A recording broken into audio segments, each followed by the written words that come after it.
Inšpirujte teraz nás, ktorí žijeme v manželstve, čo napríklad by sme mohli počas tohto Národného týždňa manželstva urobiť pre to svoje manželstvo.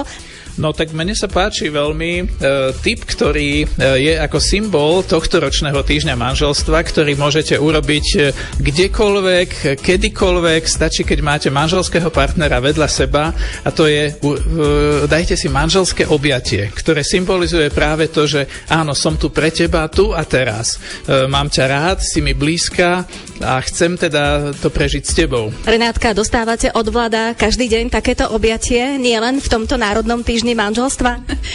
Neviem si teraz spomenúť, či každý deň, ale určite pred asi pol hodinou som také dostala. Takže na to si ešte spomínam. A áno, snažíme sa aj takým tým fyzickým spôsobom a tou náklonnosťou vyjadrovať, že sme vďační za to, že máme jeden druhého. Rádio Regina Stret na cestách s Katarínou Košíkovou.